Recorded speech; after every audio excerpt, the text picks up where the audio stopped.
வணக்கம். நம்ம டீ கடை கிச்சனில் சூப்பரான ஸ்வீட் செய்ய போகிறோம். அந்த ஸ்வீட் செய்கிறதுக்கு ஒரு கடாய் எடுத்து அடுப்பில் வச்சுட்டு தண்ணி ஒரு 1/2 லிட்டர் சேர்த்துக்கோங்க. அதாவது மெஷர்மெண்ட்டில் 2 கப்பு சேர்த்துக்கோங்க. தண்ணி நல்லா சூடாகிக்கிட்டே இருக்கட்டும். தண்ணி சூடாகிட்டு இருக்கும் போதே ஒரு 100 கிராம் ஜீனி சேர்த்து விட்ருங்க. ஜீனி சேர்த்துட்டு ஒரே ஒரு டீஸ்பூனு நெய் சேர்த்துக்கலாம். நெய் சேர்த்துட்டு நெய்யும் உருகி வரணும், சீனியும் கரைஞ்சி வரணும், தண்ணி நல்லா சூடாகி வரணும். தண்ணி கொதிக்க ஆரம்பிச்சிச்சு. 2 பிஞ்சு சோடா உப்பு சேர்த்துக்கோங்க. சேர்த்துட்டு கலந்து விட்ருங்க. கலந்து விட்டுட்டு இங்கே ஒரு கப் ரவை வச்சுருக்கோம். நம்ம எப்பயும் போல் சாதாரண ரவை தான். அந்த ரவையை வறுக்காத ரவை. அது அப்படியே நம்ம தண்ணி கொதிச்ச பிறகு கொஞ்சம் கொஞ்சமாக அப்படியே மெதுவாக தட்டி கிண்டி விட்டுக்கிட்டே இருங்க. 2 கப்பு தண்ணிக்கு 1 கப் ரவை சேர்த்துருக்கோம். கிண்டி விட்டுக்கிட்டே இருங்க. அடுத்து பார்த்தீங்கன்னா ஒரு 1/2 கப்பு கோதுமை மாவு எடுத்து வச்சுருக்கோம். அதையும் நம்ம இதோட சேர்த்துக்கலாம்.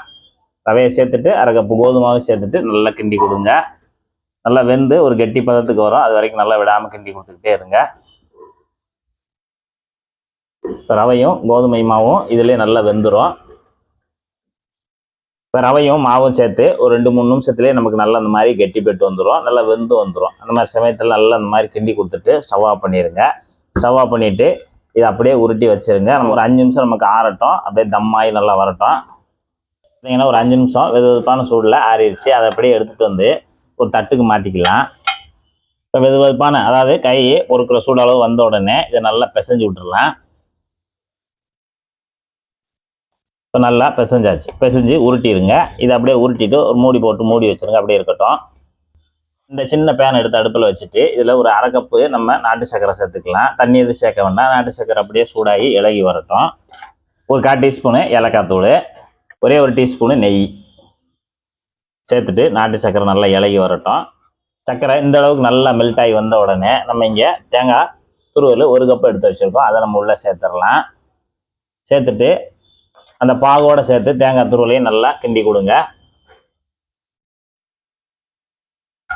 தேங்காய் துருவல் சேர்த்து ஒரு 2 நிமிஷம் மட்டும் நல்லா கலந்து விடுங்க. இந்த மாதிரி பூராமே நல்லா சூப்பராக அந்த தேங்காய் துருவலும் நாட்டு சர்க்கரையும் நல்லா கலந்துடும். இப்போ நம்ம ஸ்டவ் ஆஃப் பண்ணிவிட்டு இதை அப்படியே வச்சிடலாம்.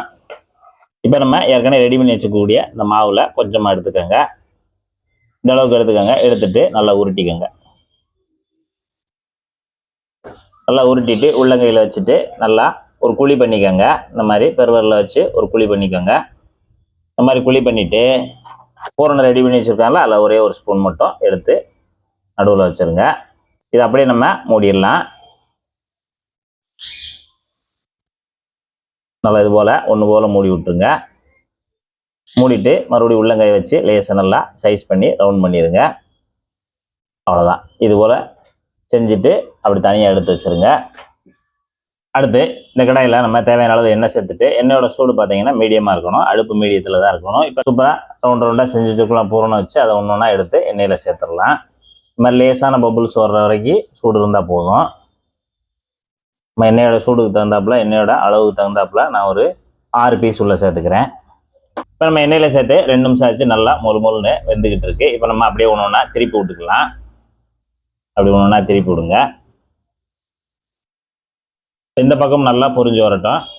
இப்போ நமக்கு மொத்தமாக 5 நிமிஷம் ஆச்சு. 5 நிமிஷத்தில் நமக்கு ரெடி ஆயிடுச்சு. ஏற்கனவே பூரணம் நமக்கு உள்ளே அப்படியே சாப்பிட்ற மாதிரி தான் இருக்கும். அந்த மேல் மாவு மட்டும்தான் ரெடி பண்ணணும். அதுவுமே நமக்கு நல்லா வெந்துருச்சு வெந்நிலையாகவும். இப்போ ஜஸ்ட் எண்ணெயில் போட்டு நல்லா பொரிய விட்டு எடுத்துருக்கோம். அவ்வளோதான். 5 நிமிஷமே மீடியமான ஹீட்டில் போதும். இந்த மாதிரி நல்லா சூப்பராக அப்படியே முட்டையாக அருமையான ஒரு ஸ்வீட் தயாராகிடுச்சு.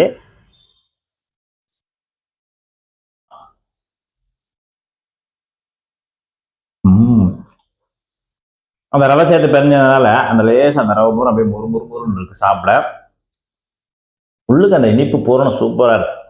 நீங்கள் ஒரு சூப்பராக ஒரு ஸ்வீட் சாப்பிடணுன்னா இந்த சூப்பர் ஸ்வீட்டை செய்து சாப்பிட்டு பார்த்துட்டு எப்படி வந்துன்றதை கமெண்ட்ல சொல்லுங்கள். நன்றி, வணக்கம்.